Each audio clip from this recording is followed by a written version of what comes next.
But royalty is only one species of exaction.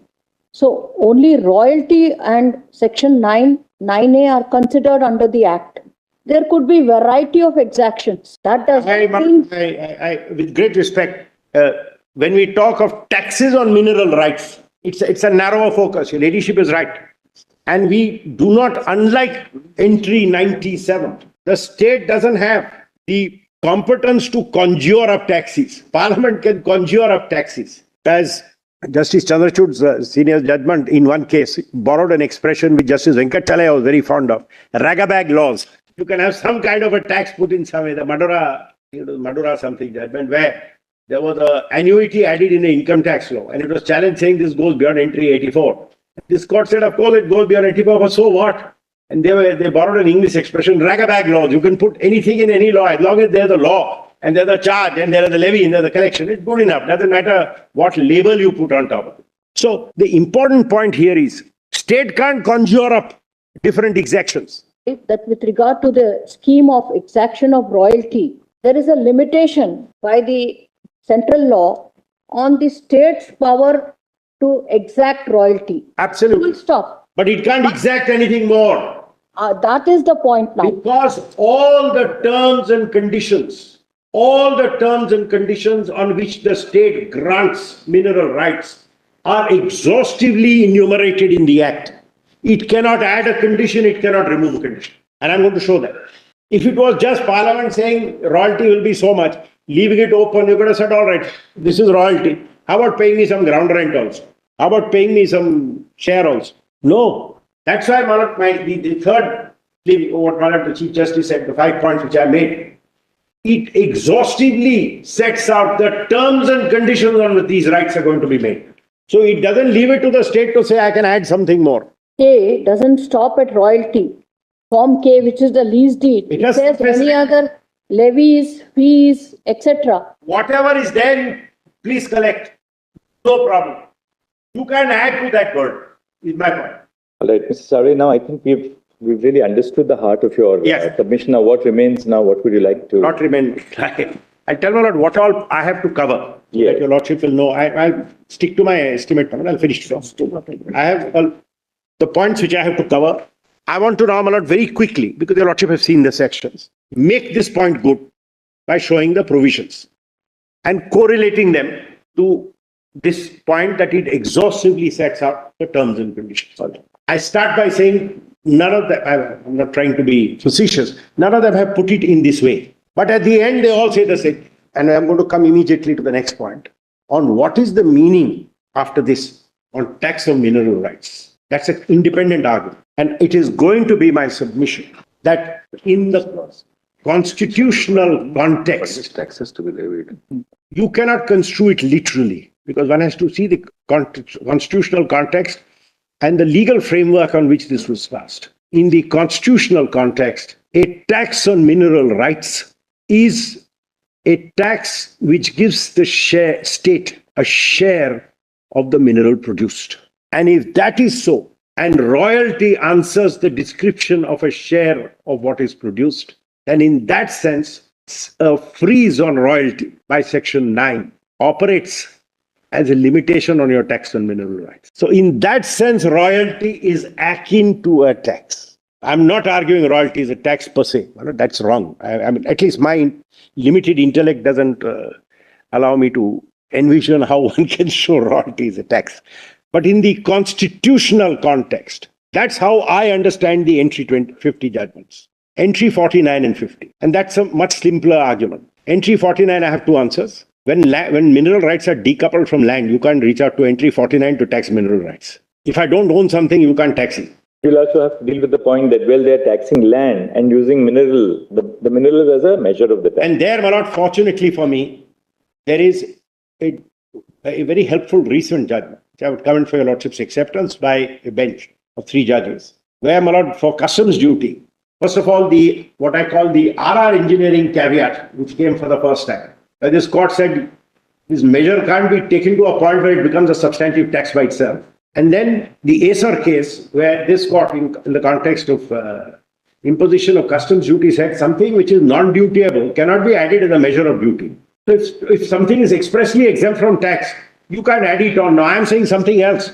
My submission is going to be twofold. First of all, my submission is going to be, as far as the measure argument goes, if you say you're taxing me on land, you can say your house, the capacity of your house to yield income. That's the principle on which we get the measure.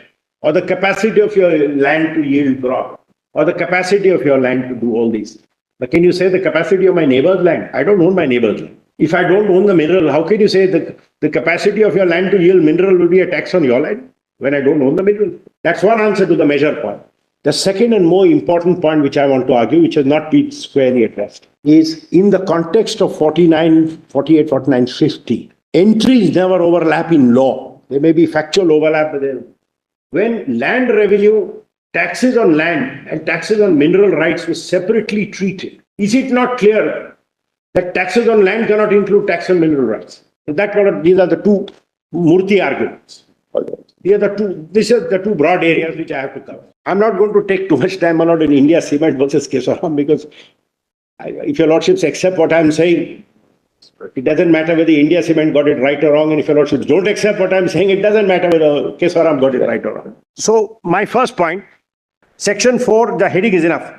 Prospecting and mining operations under lease, no person can undertake reconnaissance, prospecting, mining, except in accordance with the terms and conditions of a permit, prospecting license as may be granted under this Act. So mineral rights are created under this law, on terms and conditions sanctioned by this law, and under authority of Parliament. That's why, Malad, I took your lordship's time reading those three cases. Even where the state makes rules, it makes rules as a delegate of Parliament. So 4, Malad, runs coach and 4 through any suggestion that the state as the owner has any elbow room. No elbow room left. They can't have any more conditions. They can't add any more exactions. No mineral concession. Now they've used one word, Malad, one phrase rather. No mineral concession shall be granted otherwise than in accordance with the provisions of this Act and the rules made thereunder. So, Malad, now all mineral rights are granted under parliamentary legislation. It will have some bearing on whether you can then tax these rights. The choice of a grantee, if your lordship sees 5, a state government shall not grant a mineral concession to any person unless A and B, provided that in respect of a mineral specified in Part A and Part B, no mineral concession shall be granted except with the previous approval of the central government. So it's not really the state which is granting. The state is acting under parliamentary law. And here, especially, Malad, we are really concerned with the big minerals, A and B, or schedule. It's with consent of central government that you even grant the mineral concession. And so much for being an owner.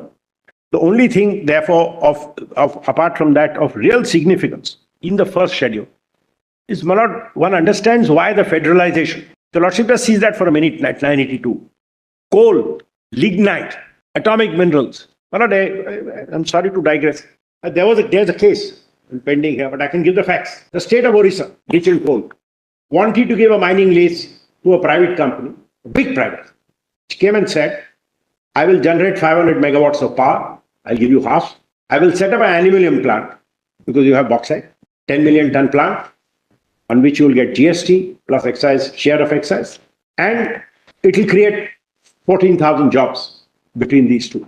The state of Tamil Nadu said, we need electricity.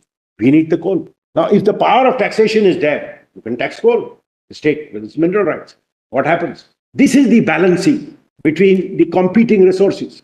So Tamil Nadu needs, it's an industrially developed state, needs power. It doesn't have coal. Survey we've seen some section 9. We just quickly look at you can enumerate. The schedule, Malad, I wanted to say atomic minerals, etc. These are the kind of critical minerals which are there. Then, Malad, the whole of chapter 3, page 946. This will have some bearing on the second heading on what is tax on mineral rights. Just please see the heading, Malad. And I had made this point yesterday. What flows from it, I will develop today.